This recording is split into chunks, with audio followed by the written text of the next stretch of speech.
Alright, so first things first, I've got this drop from the steel mill. Getting these big plates has been kind of tough lately. This is basically a remnant that the steel mill sold me. It's way too big, as you can see. I'm going to have to cut it down to about 4 inches wide and I think 46 inches long.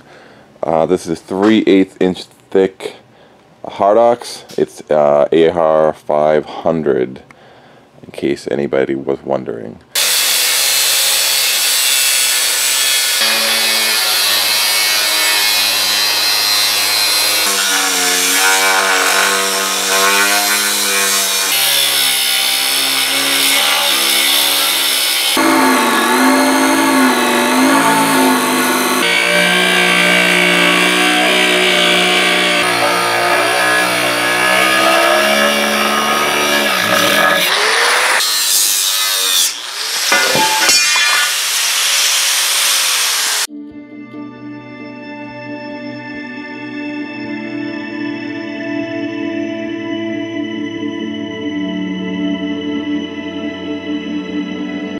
Alright, that wasn't too bad.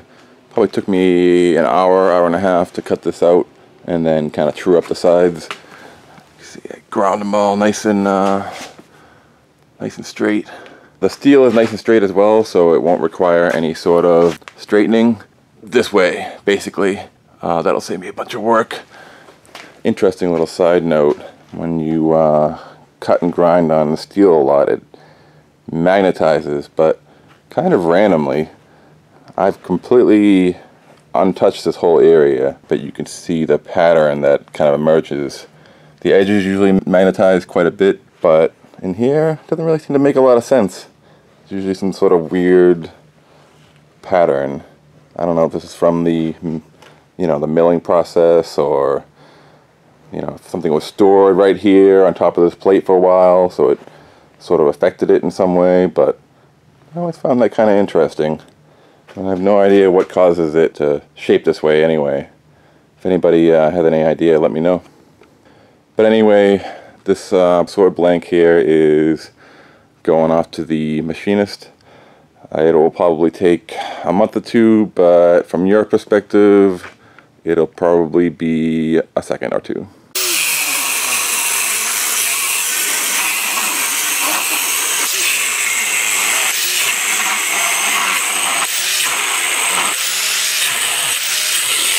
So I'm getting ready to bevel the edges of the blade. I'm trying something a little bit different. I've actually leaned back the belt sander just a bit. It's 9.6 degrees, I believe. And this will allow me to have the blade standing straight up, but the bevel being formed by the angle on this, instead of me trying to perfectly tilt the blade into the belt and get the right angle, which is a lot more difficult. I'm trying this. It's the first time I've done it. This is my new belt sanding table over here. It is 7 feet long and 6 inches wide. It'll let me do these medium-sized blades without too much trouble, I think. Anything bigger than this, and I'll need to do it by hand using an angle grinder, but a blade like this, I think I can pull it off. You can see I built a little sled here that attaches with magnets. I did oil the surface slightly so that it slides nicely. I mean, it's heavy, but I think it's doable. These magnets are quite strong, and I don't think I need all 4 of them, but this looks pretty good. It will allow me to do the angles on basically 95% of the sword without too much trouble. I've got my water trough over there for cooling it off. And let's get started.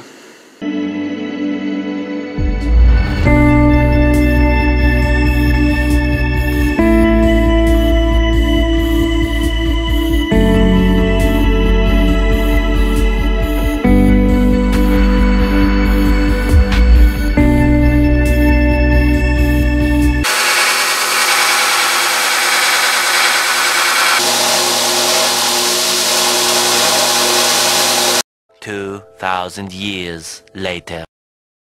You know, I gotta say, the sled design on the 7-foot long sanding table actually worked out pretty well. The sled kind of overhangs the table, so I can actually kind of push on it with my chest / belly. I can push the blade into the sanding belt basically, and that leaves my 2 hands free to guide it, one at each end. And these magnets are strong enough, I can push these side to side, I can push them in and out, I can push on the sled.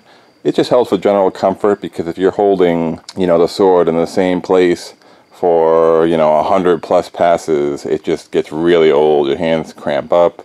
It's really uncomfortable. So having the ability to kind of move your hands around and grip the blade / sled / magnets in various ways was very, very nice. Once I had done one side of the sword, I had to epoxy these little standoffs in place so I could still grab them with the magnet.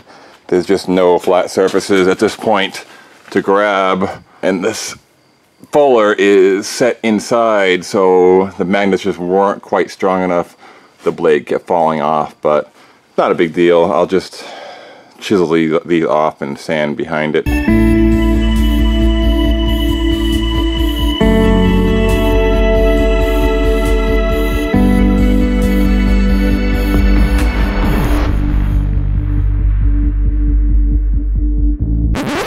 Okay, so what you're looking at here is me slicing open my finger on an unsharpened blade. So this is me staring perplexed at my finger and at the glove. Luckily I was wearing my GoPro, so I got some additional angle, including staring at my finger in the bathroom. Anyway, I ended up taping up my finger. I taped up the blade so it wouldn't happen again, and let's get back to it.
Alright, this turned out basically perfectly. The cold blue worked out well. I did 2 treatments and it turned out more or less exactly how I wanted, kind of a, you know, mottled, dull, flat black. Now when I oil this, it gets almost pure black, but once the oil absorbs into the steel, it looks pretty much like this. It's been sitting for, I think, 3 days. And I think I've got the look I'm going for, so we're almost done. Let's work on these studs now. Alright, I've got the 30 studs here. They just need to be cleaned up a little bit, maybe polished a bit. Some of them, funnily enough, actually got some plastic melted onto them. When I was making them, they were getting really hot and I was throwing them in a plastic box and it just kind of melted through. This is actually the top of the box. You can see basically the shape of them where they melted through. One quick side note, I'm going to be using red Loctite. This is a thread locking compound. It's not permanent, but it's pretty close. The only way to get this to release is to heat it up significantly. I'm not sure the actual temperature. This is a very old bottle and you can't read anything on it anymore. But it's something like 400 or 500 degrees, and I doubt this sword will see that for any reason. So more or less permanent. Same goes for the threaded pommel. I considered not putting any Loctite on it so that you could unscrew it and end your opponent rightly, but it would just be really annoying the rest of the time. Nothing really to hold it on, and you really can't even tighten it. This is where it stops, so I'm going to have to back it off a little bit and then Loctite it in place.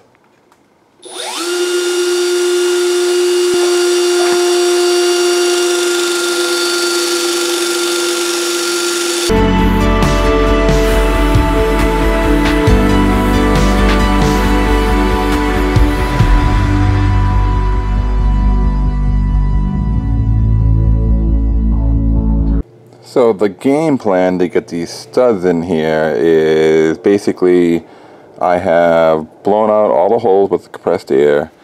I've taken this little sacrificial bolt and I run it in and out of the hole several times just to make sure there's nothing, there's no obstructions, there's no debris, there's nothing in there. I wire wheeled all the studs themselves, and what I'm going to do is, I got this little socket. I'm basically going to use, oh, here it's right here. I'm basically going to press this little piece of rubber that I cut out. I actually cut it out of this pad itself. It's textured rubber, so it should give me some sort of grip. I'll put it between this and the top of the stud, and hopefully that's enough friction to be able to drive these home. I did not polish these in an incredible amount. They still have a bit of a rough finish because I wanted a little bit of grip. And finally, the Loctite will act as a lubricant as I'm installing them. So hopefully this works, because I had not tested it at all. And if it doesn't work, I really don't know what I'm going to do. Stand by.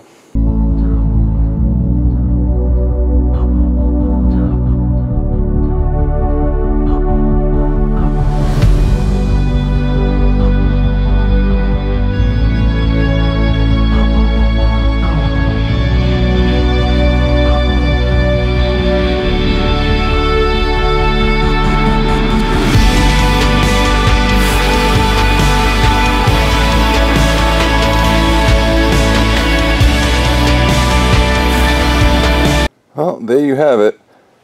I think it came out pretty well, actually. All of them laid down nice and flush. I kind of like the look, the semi-polished stud, and then the metal underneath is just sanded. It kind of makes them stand out a little bit. They don't just blend in, but I'm pretty happy with how it turned out. Side note, I almost completely screwed up here. You'll notice all the studs are the same size or very close to it. I did pay extra attention to try to get them all consistent so none of the studs stand out, but I actually had 21 studs, and it turned out that one of the studs for the pommel got mixed in. I made the stud for the pommel a tiny bit smaller. Yeah, you can see that. I didn't notice it was actually mixed in, but luckily the Loctite hadn't solidified yet, so I was able to back it out and replace it with the correct one. That would have been a huge mistake.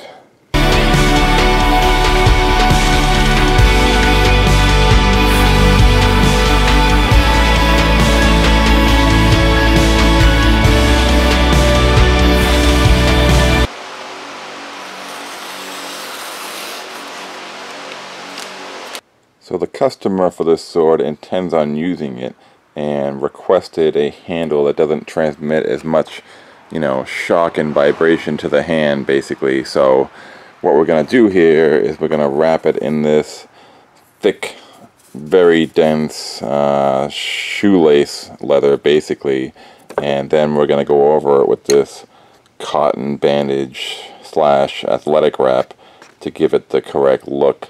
I never tried this before. I'm not sure how well it'll work out. I figured with the white leather, even if the cotton overwrap doesn't work or doesn't look right, it can just be removed and it'll still look pretty good with the white leather. Just not quite 100% accurate in my mind, but close enough. We'll see how it goes.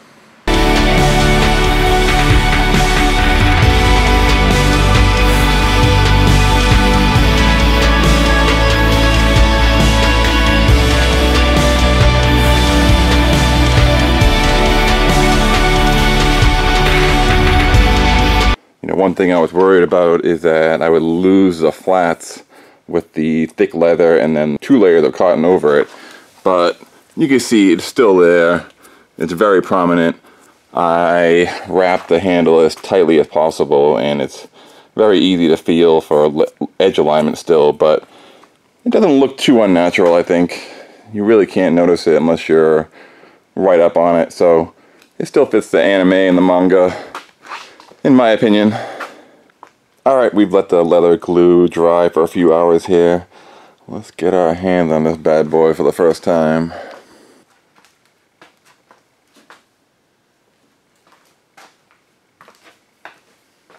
Oh yeah. That's perfect.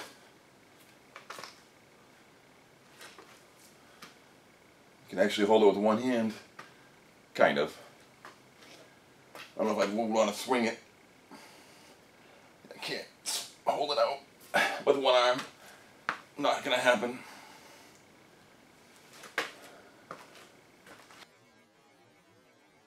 This bad boy ended up at 63 inches and 24 pounds. Probably about 6 times heavier than a real sword, but still about half of what a normal giant sword is. This thing is gonna be great to swing around. Now, you may remember my friend Buff Kensington from the Mega Mjolnir video. He was the only guy who could one-hand the hammer overhead. Still the only person to date, by the way. He's about 300 pounds, 6'5". He has an over 400 pound bench press, 635 deadlift. He makes me look tiny. I figured he's the perfect candidate to swing this bad boy into all this furniture behind me. We'll see how it goes. So the smashing is all done. I will put a link in the corner, probably up here, to the actual smash video. I didn't want to include it in this video. This video is already getting really long. Alright, here is the sword post smashing. It is actually in excellent shape. I have to redo the hand wrap. It's just all dirty. The lesson learned over here, this. I did not use enough Loctite. In fact, I only really used a tiny amount. I'm not really sure what I was thinking, but I'm going to take this off, clean it up, and just drown it in Loctite, basically. That should hold much better. Everything else looks good. The edge actually is essentially undamaged. There's just kind of like streaks where, you know, the wood and paint and everything just kind of rubbed off. The only actual damage I noticed is right here. I actually can't even see it on the viewfinder. It's right there. I don't know if you can see it. It's just a littlest nicks in the blade. There must have been something hard that this went through. I'll show you from here. Yeah, maybe you can see it. Yeah, just the tiniest little nicks. But that's it. Everything else looks great, so got to clean it up and ship it out to the customer. Alright folks, that's it.